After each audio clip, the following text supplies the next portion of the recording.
Hi, this is Phil, and I'm here to make sure you know all about the Capes and Lunatics Patreon. Don't miss out on all new episodes of Wade's World, Boob Windows and Long Boxes, our Hard R movie reviews, and so much more, all completely uncensored. Access starts for as little as $1 a month, full videos when you pledge $3 a month. Check us out at the link in all of our show notes, or just go straight to patreon.com/capesandlunatics. Hope to see you there. This is Luca Perich, and you're listening to the Capes and Lunatics podcast. Recording has started.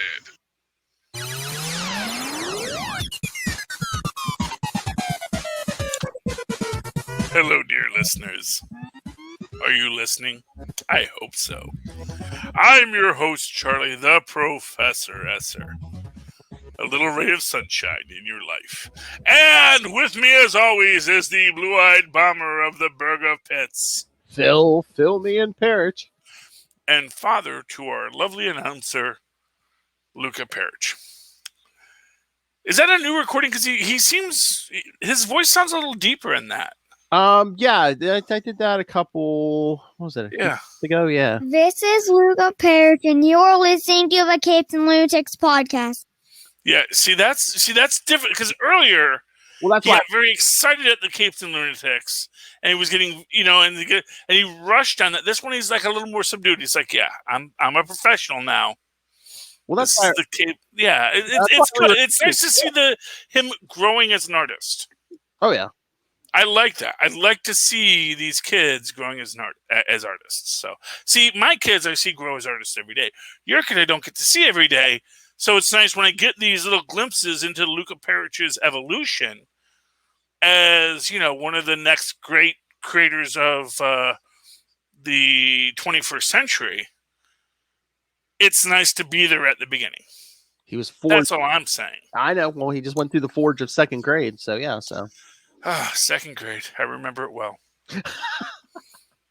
I really don't. I barely remember first grade. I barely remember anything of my life except for very key moments that are burned in. I remember aspects of first grade. I know my first grade teacher was Mrs. O'Grady, but like for certain assignments, like my life story, I don't know if that was second grade or first grade.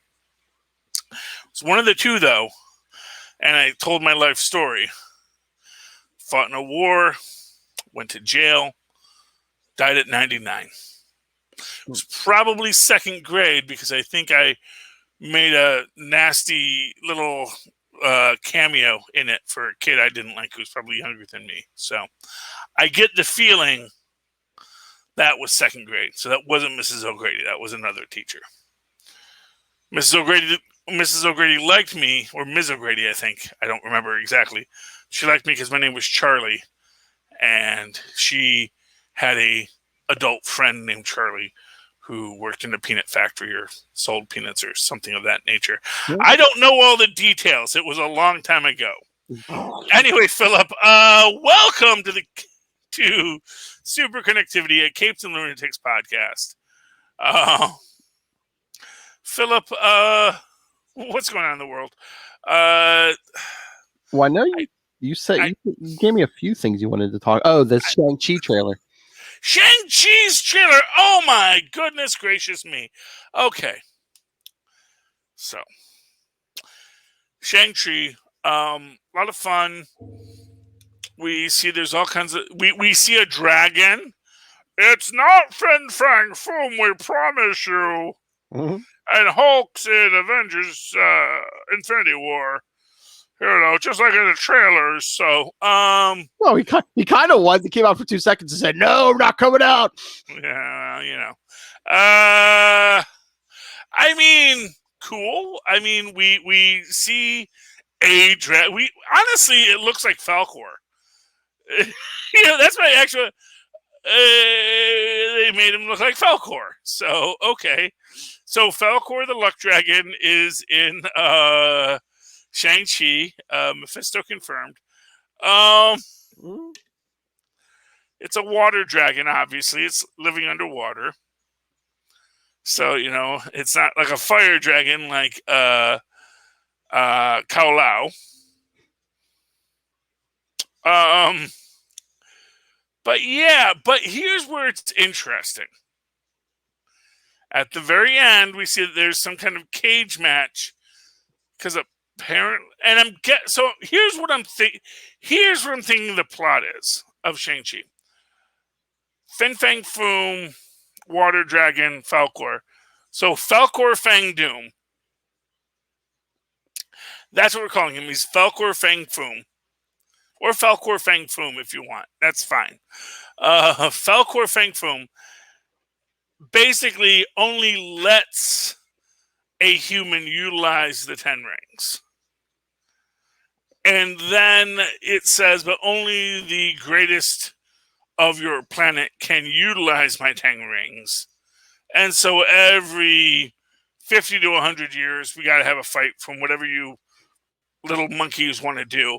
And so it says, okay, you apes, fight it out. One of you gets to have the 10 rings. Hopefully this time you'll take over the world and like make my job easier. But we'll see. We'll see, because you guys are freaking monkeys, you know. In this, then we have this big tournament that apparently Shang-Chi must fight in to earn the right to win the 10 ring, or to earn the right to compete against, not Fu Manchu, the Mandarin for the 10 rings. So here's what it gets to. Okay. Abomination at the very end is clearly in one of these fates. So why is the Abomination there? Because we know from Agents of S.H.I.E.L.D. he didn't escape. The freezer was one thing Hydra didn't want to deal with. They kept the cooler locked down when they took over S.H.I.E.L.D. So Blonsky, as you know from Agents of S.H.I.E.L.D., was kept in stasis. And we can say everything up to Age of Ultron is MCU canon in Agents of S.H.I.E.L.D. Okay? Let's not forget that. Okay, everything up to Age of Ultron, when the helicarrier shows up, that is all canon to the MCU. The separation did not occur, if a separation ever did occur, until after that point. Now, he's free because during the snap, he was one of the 50%. Yep. Which means when he got snapped back, because we snapped back everybody, he got snapped back to an abandoned S.H.I.E.L.D. facility that was probably built just to hold him and was probably powered down, so he just walked right out. Yep. So he's been Blonskying it up across the world, and he has evolved since then, because we do see he now has ear flaps. I believe at least in one screen capture I saw. Yeah. He's got the ear flaps now. He didn't used to have the ear flaps. Now he has his ear flaps, which shows that all Gamma beings evolve, which means we may get Joe Fixit eventually in She-Hulk. I mean, too, though, I mean, it could have been the snaps and stuff, because, I mean, when Professor Hulk puts on the glove, he's like, yeah, I'm built for this, because at least part of this energy signature is gamma. Mm-hmm. So unless... So the gamma cosmic background radiation. Yeah. That knocked old Abomination out, brought him back again as a double gamma dose. Yeah. And now he's got extra spikes. Yeah, like in the comics when Ben Grimm got that second shot of cosmic rays and he became a pineapple. Yeah. Yeah, exactly. And now he lives under the sea, inhabited by a sponge.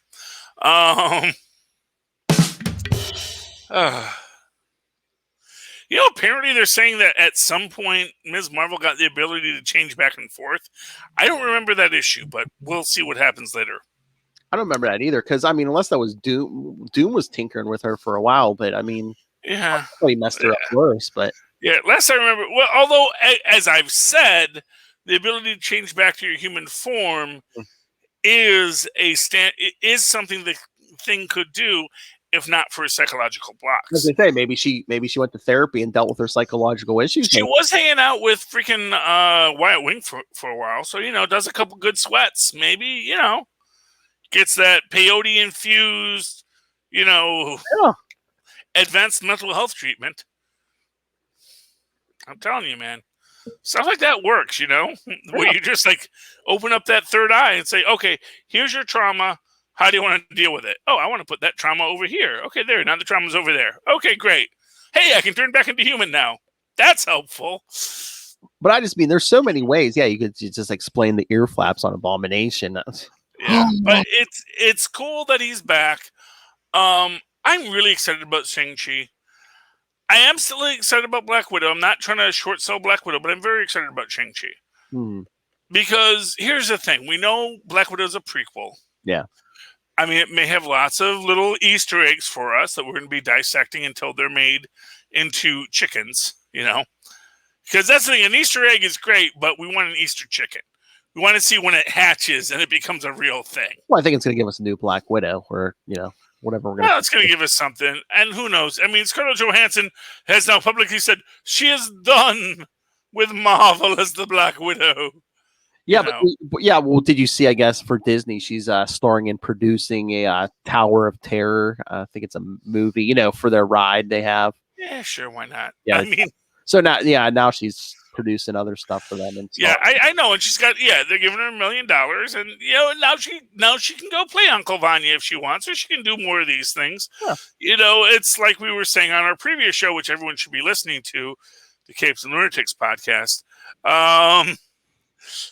Sometimes an artist, you give them enough money, they say, I don't need to do this anymore. And it's really a question, do they want to? And that's the question is, does Scarlett Johansson want to produce, or does she want to act? Does she want to be a star? I'm impressed Robert Downey Jr. does anything anymore. I mean, you know how much money that dude has to have? But he wants to act. I know. Well, I think that's the thing. It's like, Robert Downey Jr. doesn't need to work anymore, but he likes to act. Yeah, but I think he's like producing stuff too. So, he's helping other people out. I'm like, well, yeah, I know that. And that's a nice thing to do. And it's nice to give your creative stuff to people as you can. But, he's an actor. Well, at this point, he's so rich. I think just the name, it's like, oh, Robert Downey Jr.'s behind it. Oh, we'll green like this, at this, which is funny because it's like, it wasn't that long ago that he was like, Robert Downey Jr. is attached. No, thank you. They didn't want to put him in that first Iron Man. Now it's like, oh, hey, kid, when you come back to be Iron Man. Yeah, well, that's the thing. And which is why, and the thing is, what I'm telling you is that ego of an actor, as an actor myself, I will tell you, if someone says, well, could you just come back for just one more scene? Can we do one more thing with you, you lovely little actor? They're like, well, I guess I could do one or two or three or four. That's what we do as actors because we love the spotlight. We love to be the center of attention. Yeah. But he's not rolling out of bed to be Tony Stark now for, how many million, there's got to be millions on the table for. At this point, actually, much less so. It's more about the inconvenience of being Tony Stark. If you want, for example, if you want Tony Stark hologram to show up, I bet you can get that at scale. I will bet you he's like, yeah, I'll do that for scale. What the hell? I'll keep your budget low. I'm a producer too. You want me to come in and do Tony Stark hologram? You want me to record all my lines? And you'll digitally insert me from past footage. Yeah, cool. Let me record all the Riri lines right now. I was gonna say, just make him the AI in Ironheart's suit. Yeah, exactly. So honestly, that is super easy. Barely an inconvenience. Oh yeah. He'll take the money. He'll take the residuals. Thank you very much. His lawyer will cash the checks, and everyone's happy. But you want him to put on the full suit. That's going to cost more. But, if they decide to do that. Oh, yeah. And I guarantee you they're going to have them consult on the Tony Stark clone that they create for Teen Tony. Going to find some poor kid that happens to look randomly like Robert Downey Jr. and say, hey, you know who you look like? Robert Downey Jr. Can you act? It's like, not really. Well, we'll teach you. Let's see if we can do this. They're going to find like 20 kids who look like teenage Robert Downey Jr. You're going to teach him to act, and they're going to make him Teen Tony. No, Hey, it worked in the comics. it's in the 90s. Oh, did it? No. Well, they did it in the 90s. I don't know if it worked, but they're still making Iron Man comics to this day, so we'll see. Well, he went into Heroes Reborn and came back as adult Tony. That's all I'll say. Heroes Reborn. Yeah. So I'm excited about that. I'm excited about Shang-Chi. I mean, I've always been excited about Black Widow. Yeah. It's just been a while. Yeah, it's been a while. It's like, oh yeah, her. It's like, it's like anything else with Scarlett Johansson. Funnily enough, I was looking at my Facebook memories today because I'm old, and my big complaint this week was, dang, why does Lucy have to have such a stupid plot? I really want to see this film. I really love Scarlett Johansson. Why does Lucy have to have a stupid plot? And for those who don't know, Lucy had a very stupid plot. Because it was about, what if you could use 100% of your brain? Yeah. And Lucy becomes the molecule man, so that's fun. Yeah, it was cute. It was fun. But this week, Loki episode 3. Loki episode 3, which is this is actually the shortest episode so far. Mm-hmm. It's a bottle episode. It's all set on Lamentis 1. Mm-hmm. You name a planet Lamentis. What were you waiting for? Really? Really? There was a mining colony and the moon's about to crash into it. And they're only letting the rich people off because why?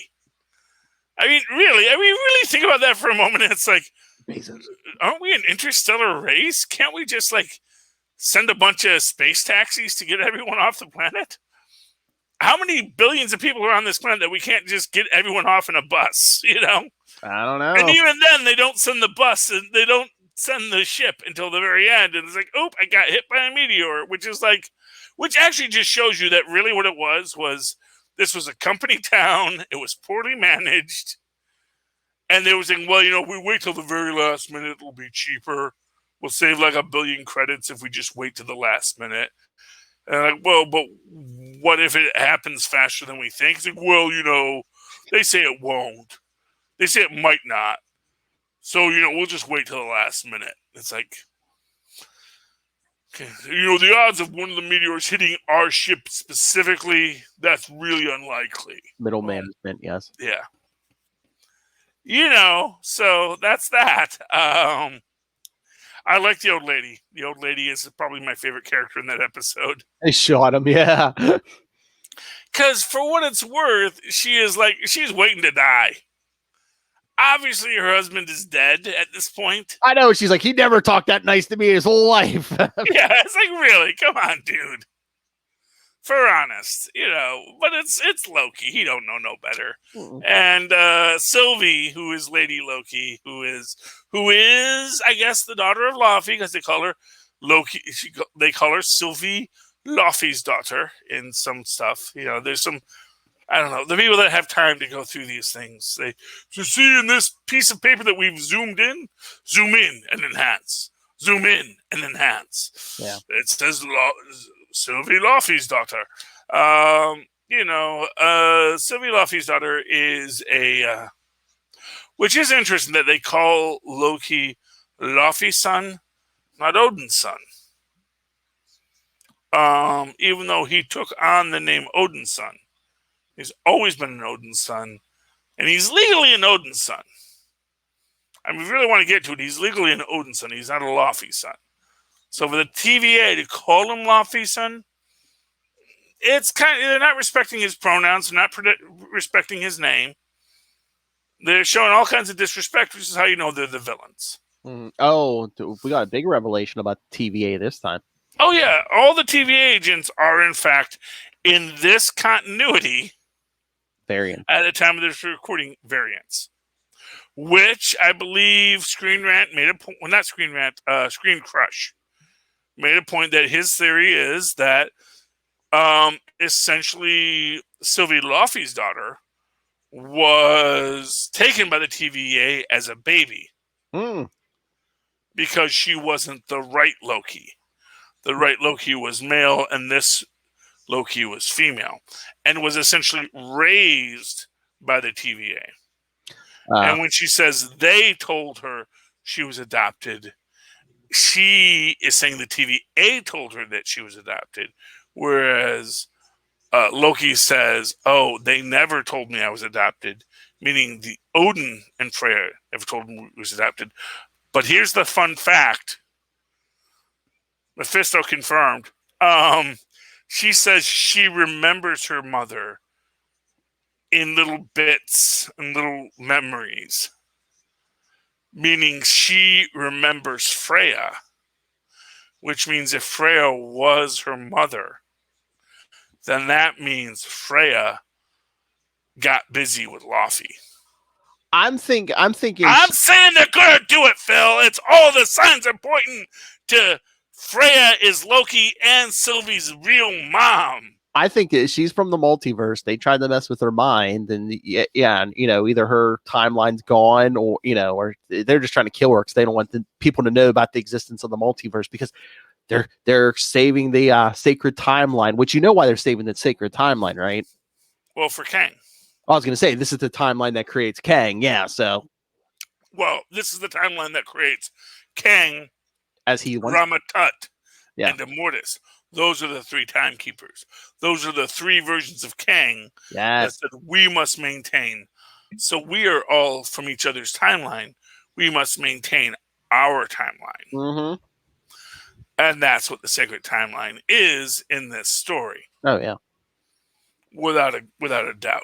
But to me, we see that Loki's, which we saw last episode, Loki's have a unique habit of violating the sacred timeline because they are mischievous.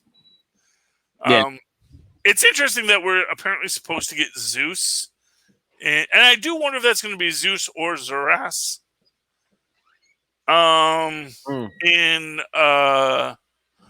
In Thor Ragnarok, Love and Thunder. Yeah, I forget which. Thor Love and Thunder. I thought they said it was Zeus, unless they're pulling. They've said it was Zeus. That doesn't mean it is Zeus. Yeah, it's it. Yeah, that's the thing. Here's what I'm saying is, Eternals is coming. Zuras is the head of the Eternals, and Zuras is who we don't see in the Eternals. Or unless they're just like, oh yeah, Zuras got around. He got around. He was stumping women up here as Zeus. He was elsewhere as Zuras. Well, I mean that's what they've said is that, but that essentially, as I remember from my old Marvel handbook days, the handbook to the Marvel universe. Essentially, when the Eternals and the Olympians first met, they realized that Zuras and Zeus looked pretty much exactly alike. Because, it's comic books, so identical people is real common. Because, most artists only have like 6 faces that they know how to draw. And they just draw those faces on everybody. That's why John Byrne's Reed Richards and John Byrne's Superman, same dang face. And Wyatt Wingfoot with just a slightly different nose. But that's a whole other story. And his hair is more slicked back. But getting back to the story we were discussing, what were we discussing? Yeah, so Zuras, Zeus, I don't know. I wonder if they're going to do anything with the Greek pantheon beyond Zeus, because there is an Athena, there is a Venus who fought a gentleman. Oh, what was his name? Loki. Which we'll be talking about in our special Loki episodes of Capes and Lunatics, Super Connectivity, coming soon to a computer near you. So I see I'm tying it all in. I'm connecting it, Phil. But yeah. But I mean, And this, I mean, yeah. So you might have a connection to the Thor movie, and then this is, everything. This and WandaVision supposed to be tying into Doctor Strange. But if this is headed towards Kang, we're also going to tie into Quantum Mania too.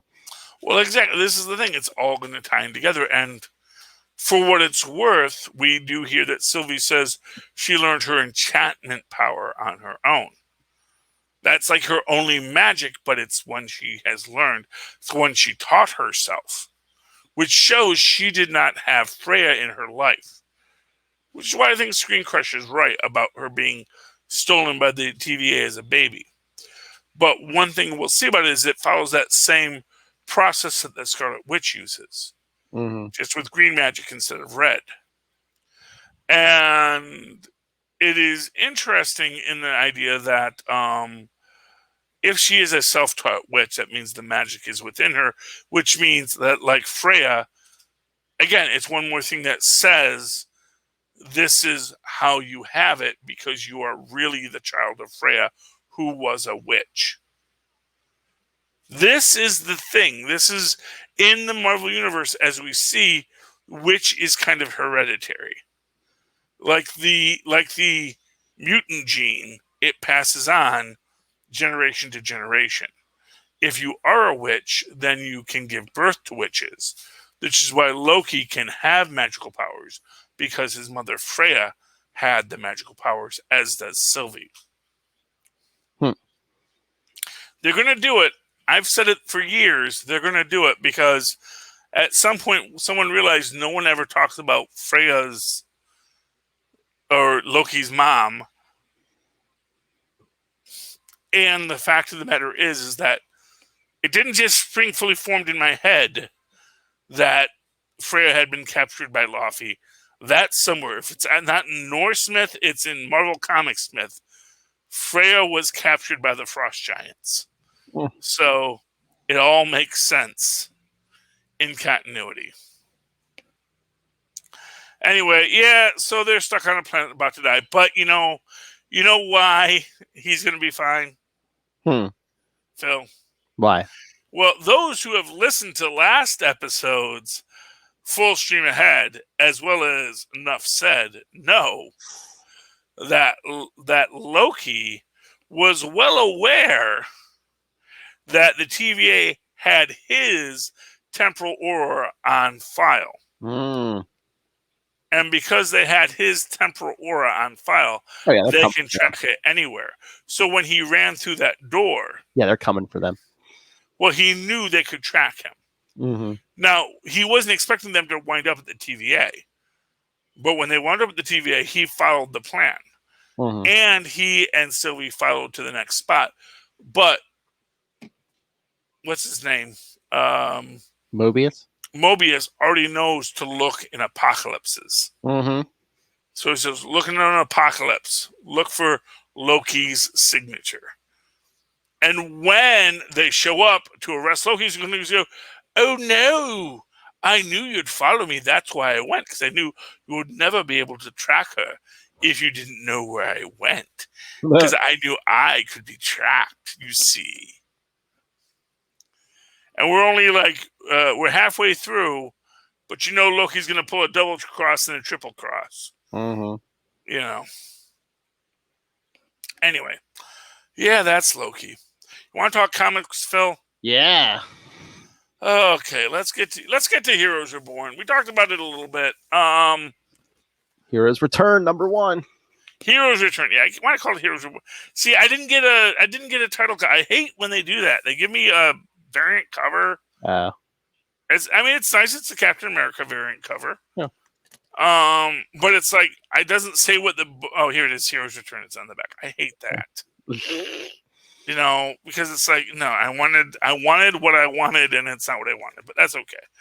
And what's weird is it feels like there should be issues in between these. Like this was meant to be like a universe-wide event that they just said nah. Because they come in and it's like we're all in the middle of the fight. And I kind of feel like they left money on the table with this, because I kind of feel like this was a really engaging story that, had they really made it a universe-wide crossover, would have been really engaging. mean, that's modern comics. It's like, oh, hey, we're going to give you all the talking, but hey, some of the fighting took place off panel. It's like, really? Yeah, well, remember, what was it? It was House of M. Yeah.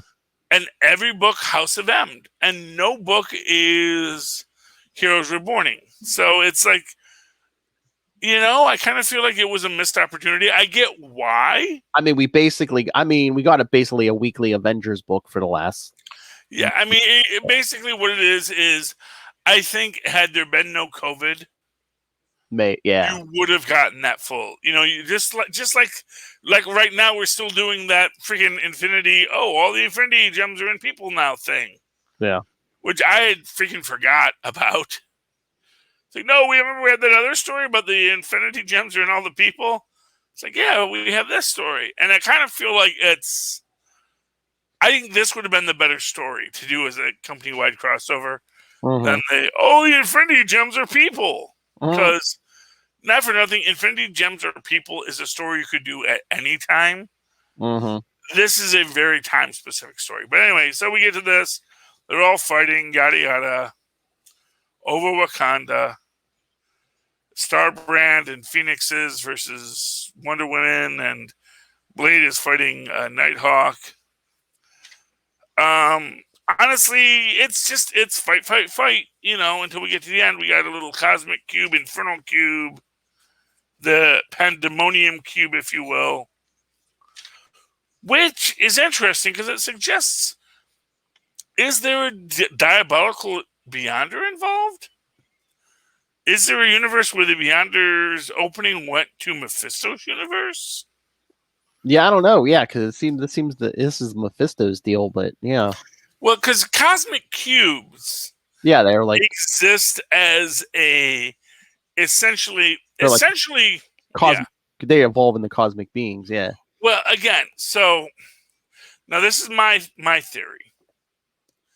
So you can do with it as you may, but regardless, the Beyonder comes from a universe where the Beyonder is all things.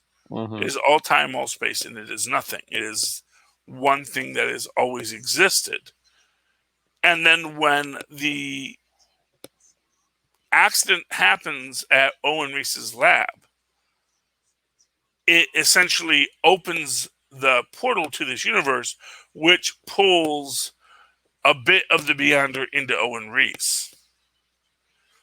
Now, of course, what we learn is that cosmic cubes are accessing this beyond, and these cosmic cubes evolve into beings that are like the Beyonder. But within this entire concept, there's also the Beyonders, multiple beings.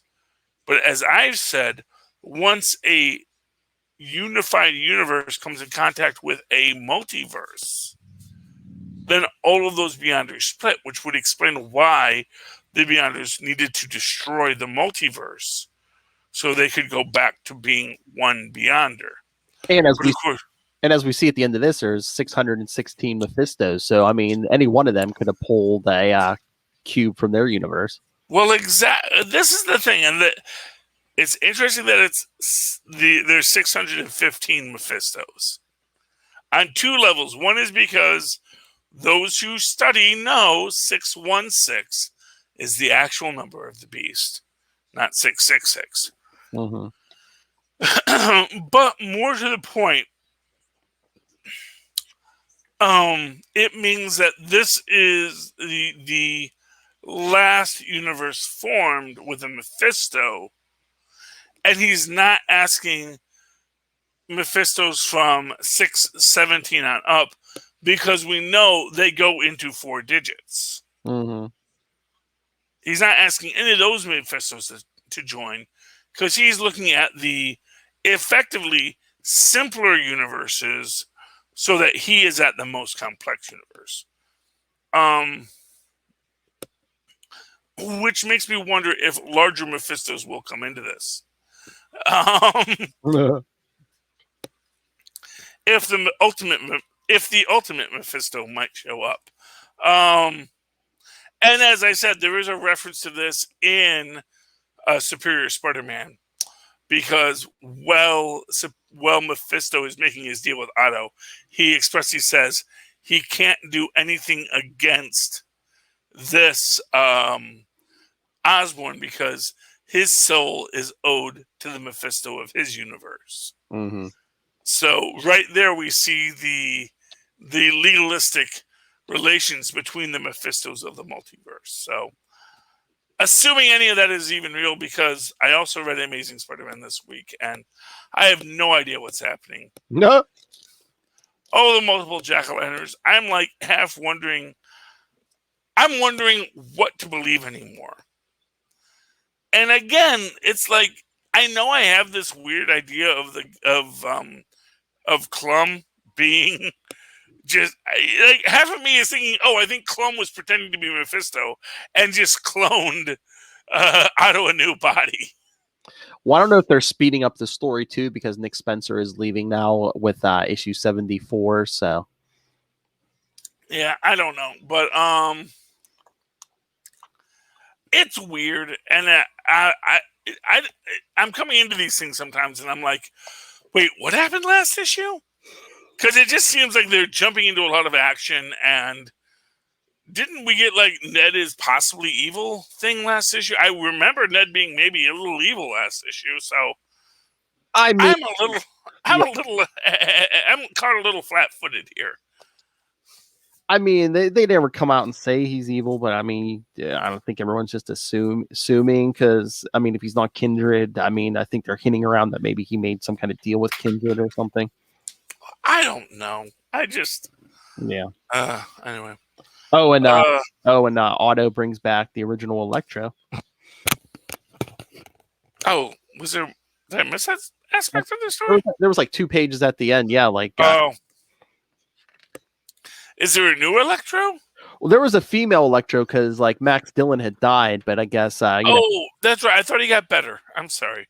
Well, but yeah, Otto's like, yeah, they said you were gone forever, but that is not your nature. You exist all around us. Yeah, he basically uses a machine to, I guess, pull. Well, he is electricity. Electricity back together. Yeah, I mean, not for nothing. We got a sinister war coming. Wasn't Otto part of the intelligentsia?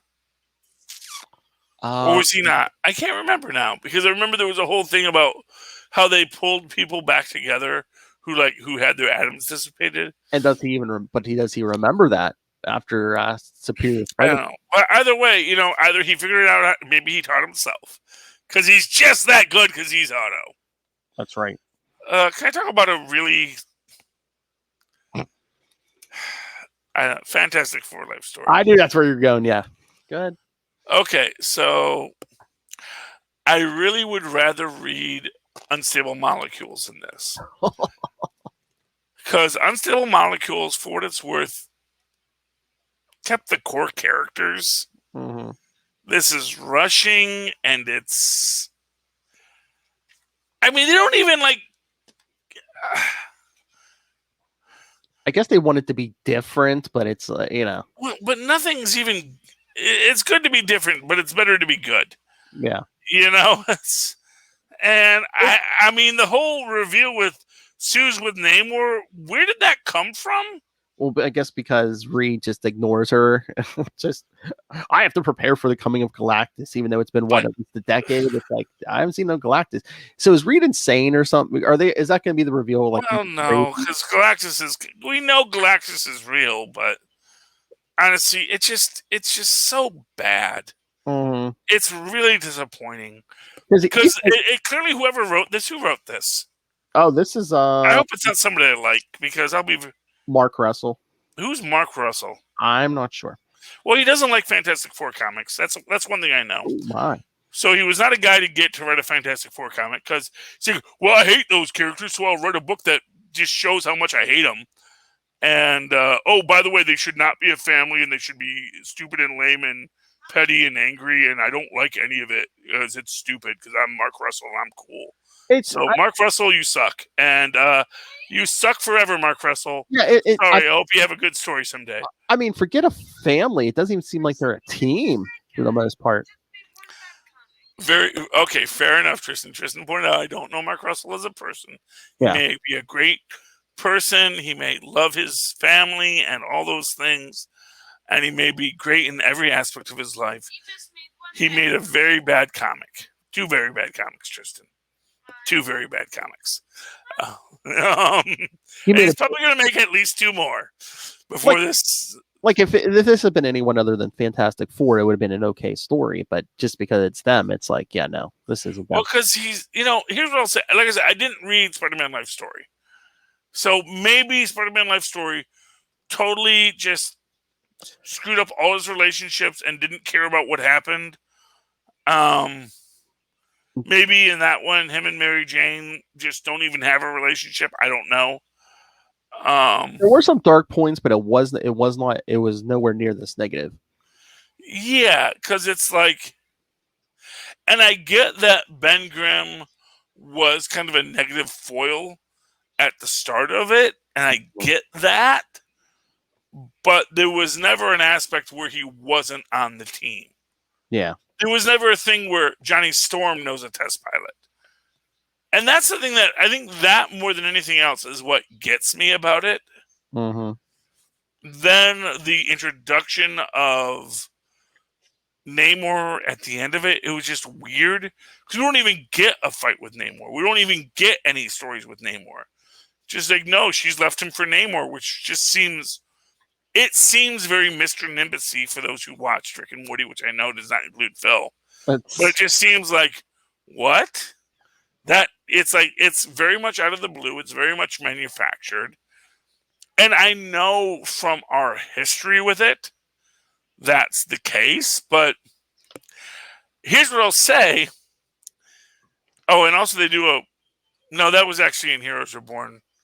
No, that wasn't this one, right? Where Wakanda's all like very angry and gives the vibranium to someone to make someone go away, and yeah, the claw, which is weird. That like, okay, why are we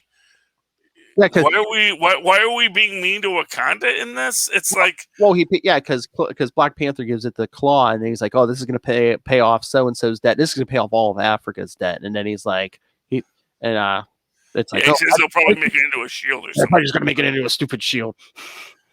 Which, and again, it's fine, but it's just, it is so, there's no depth to the story. I don't know who this Mark Russell guy is, but I am not impressed by him. I'm probably stopping after this. It's definitely off the pull list. So I'm going to let him know now, at least, that, drop this from the pull list, because I don't need another issue of this. It's like, whatever they're going, when Galactus comes, it's like, yeah, I've read much better Dark Fantastic Four stories. I've read lots of Fantastic Four stories. None have been this bad. And I've read a lot of bad Fantastic Four stories. And this is written by a guy who doesn't understand the characters, doesn't understand who they are or what they're doing, doesn't understand relationships in the basic sense. I will be surprised if he has I don't want to say that, but I'll be surprised what his relationship status is. It's really sad how bad this story is. So that's not a good book in my opinion.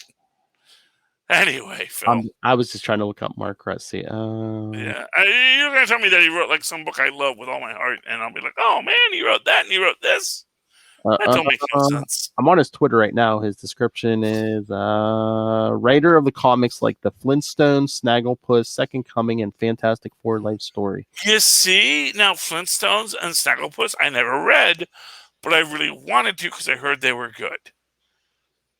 But you know what? I don't have the attachments to those characters, and those were intentional reimaginings of these characters in certain genres. Mm-hmm. Not what would these characters be like if they lived in real time. So essentially, this is much more an unstable molecule story than a Fantastic Four life story. So within that context, I guess it makes sense. except he's trying to cover too much in too little time. And it's so weird because they did the one thing they did do in here that they did in Spider-Man Life Story 2 is Captain America going to Vietnam. Everyone seems to like love that thing about him going to Vietnam if he wasn't frozen. Well, he would have been. He actually was unfrozen during Vietnam, and he didn't go to Vietnam. So clearly, you're stupid and don't read comic books. Well, and you should probably go and put your head in water to wash your nonsense out. Oh my! Not your whole head. You make sure you can breathe, kids. Bring a snorkel. But no, it's like Captain America wouldn't go to Vietnam. Because first off, after Korea, he would go to Vietnam. No, he's gonna know what happened in Korea. Why not? I mean, they only do like a panel or two of it here, but in Spider-Man Life Story, I know he was all against the war because like he was butting heads with Iron Man because he's like, no, we shouldn't be there, and Oh, so in Spider-Man, they actually kept the character consistent. Yeah. Because he was alive in Vietnam and he didn't go to Vietnam. Yeah, because Tony Stark was set. Well, he went over eventually, but it basically to try to get everyone out of there because Tony Stark was selling munitions to the army and stuff. And Cap's like, no, you're killing guys. No, this war needs to end. We need to get these boys home. Yeah. Well, exactly, because honestly, communism is a blight, and any fascistic nation, no matter how they handle the economics, it's irrelevant. But good Lord. So in this, it's just bad. Yeah, it really bugs me because it's just not a good story. Anyway, it's very depressing. There was a lot of bad stories by Marvel this week. Oh my. Well, I won't say they're bad stories. There's actually good stories that have bad moments. Reptile is a good story. Oh. With a lot of lore building that slows it down. Oh. I like Reptile. They're really telegraphing something that is, it's kind of these things where we're like, oh, that's this. I'm not going to even go into it because it's literally this character is clearly that character. And why are we not talking about that? Oh, because so the story can happen. Mm-hmm. Okay. And that's that. It's a good character story. It's nice. It's very, there's a word I want to use I don't think is the right word, and that's my problem, so I don't want to talk about it. But there's a way that they talk about things that it's like, well, that's very heavy-handed. Mm-hmm. And I get what they're trying to say, and I'm not going to say that it's not a realistic story, but it's like, whoa, that's a lot of info dump to give in this scene. And basically, again, kind of like it's a lot of info dump in this scene. So here's all the story. Now we'll get back to telling kind of more comic book stories. But this is the context, just so you all have the context. So the first one is kind of like a traditional story. This is the sort of filler. This is our Lamentus story, where here's all of the backstory, so you guys know what's going on, and then we're going to get back to the regular story. So, but I like it. I do like Reptile. I do like Gamma Flight. Oh, I loved Gamma Flight. Actually, it's really a cool story. I want to read that. I haven't read it yet. Was it good? It was good. It has problems. I mean, the body horror is not cool. Well, is that still Al Ewing writing that? Or is it Al? Well, I mean, that's the artist, but yeah, whoever it is. The writer, Al Ewing. I mean, yeah, Al Ewing, but he don't draw the pictures. No, but I'm just saying it's him still telling the story, or is it in a it's him still telling. So the body horror, it's like at a certain point, the body horror and really, I kind of feel like that's kind of this weird thing because I have a scene with Rick Jones playing video games. His head is just sort of dangling off, like, and it's like at this point, it almost looks camp. It looks like a Toxic Avengers special effect, where it's like you don't even get the body horror of it anymore. It's just like, Oh, that's the thing. And there was one super maudlin thing where, you know, because, as we know, we do have our trans character in here. And um, Samson, who's in Langowski's body, is trying to say, well, you know what it's like to feel like your body's unnatural. And she's like, my body's not unnatural, okay? Your problems are your problems. So that was a little, again, heavy handed. And the way the artist drew it was very, I am not this. And she runs out of the room, which was very weird.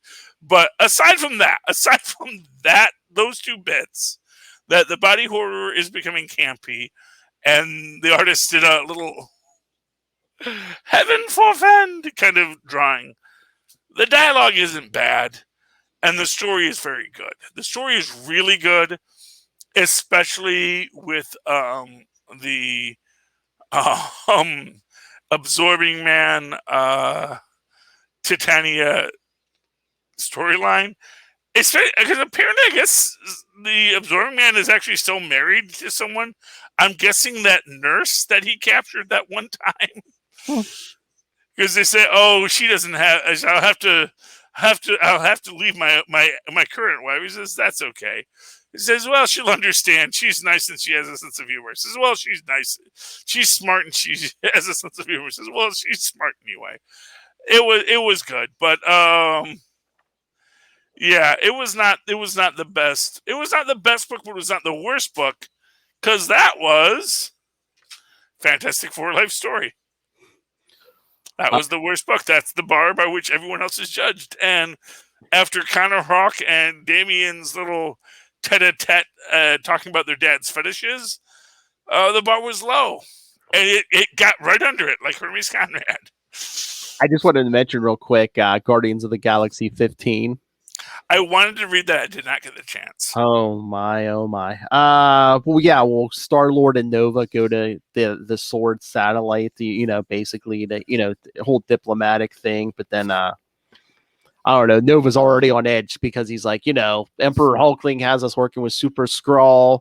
Hey, Star-Lord, you invited Doom to work, join us last issue, and now he's like, he has to shake hands with Magneto, and he's like, no, because they go into the thing from Captain America Annual 4 when Magneto's like, yeah, I thought, these I found these beings. I thought they were mutants. Then but then they died, and Nova's like, yeah, because they weren't mutants. They were like Shi'ar sub guardians or something. He's like, so basically you messing around with them killed them. So then we just get fight, but these two just tear it up, and then eventually they come to terms. And one of the things they come to terms with, like Nova's like, yeah, now we got to work with Doctor Doom, and Magneto's like, yeah, I wouldn't trust him, and Nova's like, yeah, me neither. So they basically come to the terms over, oh yeah, Doom's a horrible person and a college dropout.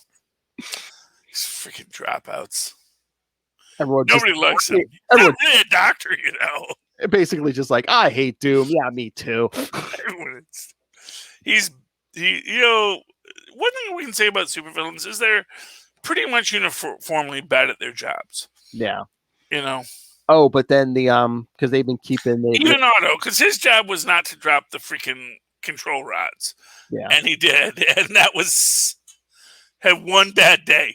Otto Octavius is one bad day. It's just...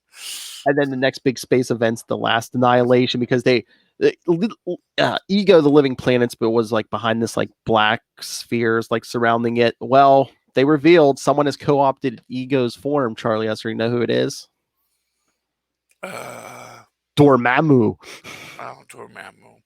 Did Ego, the living planet, come into that whole Galactus in the mystical realm thing? I'm not sure. I don't remember, but yeah, I know like they said there was like a big black sphere around Ego, and now crashed. Yeah. Because I do remember that was a whole thing where some amateur magician banished Galactus to the dark dimension. And he's like, oh yeah, you had the whole thing. Like, do you have any idea how much that makes life hard? I saved my planet, dude. I really don't care how hard it makes it for you. It's like, no, it's bad for the universe. That's where your stuff is. It's like, yeah, but you know what? In like a million years, it's bad for the universe. Is he going to come back next week? He's got a whole universe to eat. And I just love now they're teasing like the deaths of like Doctor Strange and Peter Parker in the comics, and people online are like, why are they killing them off? And if everyone else is just like, because they're gonna bring them back all big, you know, in big oversized books when their movies come out. Don't you know nothing? Yeah, they're not gonna kill Doctor Strange. Not for long. I mean, honestly, not for nothing, they've barely killed Monaco, the Prince of Magic. Because they're talking about new Sorcerer Supreme in the comics. I'm like, didn't we just do this with Loki like 2 years ago? Didn't they do like they do that every couple of years? It's like, I know. It's like, didn't we just do this with Loki like 2-3 years ago? Well, didn't we do this with Brother Voodoo a few years ago? Mm-hmm. It's like, yeah, they bring. Well, this is the first time where Stephen Strange is quote unquote dead. Picture, yeah. But quite frankly, he's not even Sorcerer Supreme in the MC2 universe. Yes. He's back to his blue cape in the MC2 universe, if you remember. Yeah. You know, where is he? That's why we had to get Doom off planet so he doesn't try to be Sorcerer Supreme. God, he would be such a bad Sorcerer Supreme. He would be the worst Sorcerer Supreme. He asked Quill and them to babysit him. We don't need him being Sorcerer Supreme. Why don't you just take care of this guy? We'll make sure it's his real self, not his robot. We'll make sure.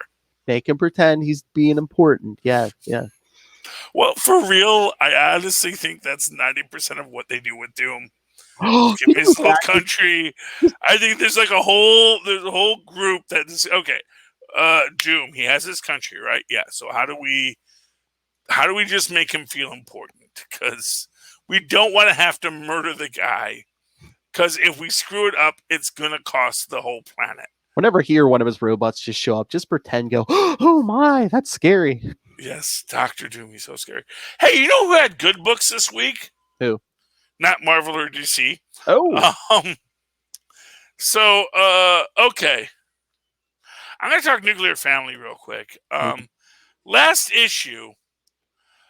Man, this is a Twilight Zone episode written over 5 issues. And you don't realize it's like a really great Twilight Zone episode until the last scene. And it's like, oh, I don't want to ruin it because I want everyone to pick up Nuclear Family 5. I really want you to pick up 1 through 5 if you can at your local store. But it basically comes down to this whole thing at the end where it's like, oh, this was all a thing. And man, that is brilliant. I see what you did there. I like what you did there. I like how you tied it into this other thing in a person's past where it's like, wait, what happened? It's beautifully drawn. It's brilliantly written. This is probably my favorite book this week. Nuclear Family number 5 is my pick of the week.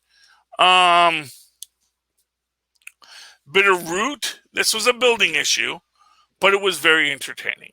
Because it's a bunch of flashbacks and flash forwards going through everybody's turmoil over. And I get the feeling there's going to be a thing where it's like the world we know isn't the world that happened, where there was this magical destruction of the world that kind of gets fixed in the end. And we only have these memories. We have memories of the riots and the massacres, but not the monsters that are behind it. That there's still the monsters there. That is the darkness in human souls. And it's really brilliant. It is beautiful. It's a filler issue, like I said. So it's not as gripping as a final issue the way that Nuclear Family is, but it's a really good issue. If you're not reading Bitterroot, please do. Don't be flat-footed when the movie comes out. I hope to God they don't ruin it with the movie. And last book, I didn't get to finish it, is Homesick Pilots, number 6. I thought they were calling it the Nuclear Bastards next week. Apparently, Nuclear Bastards is the code name for the robot they're using. It's good. I haven't finished it yet, but I really like the way that they're characterizing everyone. And I love the idea about weaponizing ghosts. So if you want a book about weaponizing ghosts, Homesick Pilots is the book for you. Give me some books, Phil, if you have anything you haven't talked about yet that you want to get to, that No. people need to know about. No, I'm good because Lilith and I are going to talk some Spider-Man and Batman tomorrow, so I'm good. All right, then. You know what, Phil? You don't got anybody to spawn right now, but there's still a lot of comics to read and a lot of stories to tell and stuff we didn't talk about here that our fans are saying, why are you not talking about this most important thing, this connection that you have all missed, you idiots? How can they talk to you about that, Phil? If you want to talk to me or anyone on the team, you can always email capesandlunatics@gmail.com or call the voicemail 614-382-2737. That's 614-38-CAPES. And you can find links to all of our social media, YouTube, Patreon, merch, everything we do at Linktree, linktr.ee/capesandlunatics. And you kind of mentioned it a little before, but yes, Charlie Esser is going to be on his world tour again for the next 2 weeks. So the next 2 episodes of Super Connectivity we're recording ahead of time. Next time we're doing a deep dive on Loki. So if you want some more background on Loki, and then in 2 weeks you'll hear our background all about the Time Variance Authority. So if you really want to know about them, yeah, stay tuned. Yes. And just to be clear, this is so Phil can have some time off, not me.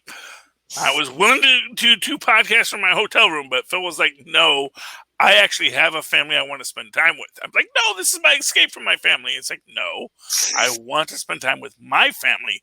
You go do you. So I kid. I actually love my family very much. But yes, but we are going to be doing these deep dives, and I'm very excited about it. We're going to review Venus issue 9, I believe it is. The first appearance in Marvel Comics, Atlas at the time, of Loki. And we're going to look at his evolution. Then we're going to talk about TVA and the nonsense they unleash. Hey, this helps me out because Lilith didn't want to do any Loki episodes or TVA episodes. Oh my gosh, this is amazing, honestly. And we're going to tie it into the show because I'm there and we're watching it, and it's exciting. I just want to know how Jarvis is the one BA who survived the MC television to say, you stay away from me. I work here and I'm not leaving. Or we'll bust you with a freaking tea tray if I have to. Okay. Moving right along. Hey kids, if you want to write to me in the old-fashioned email way, the way our Maz and Paz once did, do so at superconnectivityblog@gmail.com. That's superconnectivityblog, all one word, @gmail.com. Of course, follow me on Twitter as I live tweet things when I feel like it, like Legends of Tomorrow, if I remember to do so and I don't fall asleep, @Charlie Esser. That's CharlieEsser. Look for the 2 E's in the middle. For quality. Bing! Thank you, Maz. Hey, and make sure you tune into Nuff Said and over on the Southgate Media Group Network and Full Stream Ahead here on here on the Capes and Lunatics Network, where me and Maz talk the great show Invincible, if you're not watching it or not, and of course that great show Loki over on Disney Plus. All right, ladies and gentlemen, this has been another episode of Super Connectivity. I certainly hope you've learned something, connected something, maybe created your own fan theory.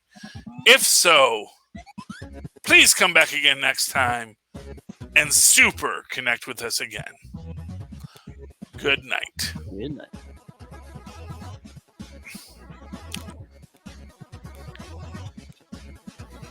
That was a fun episode. Oh, yeah.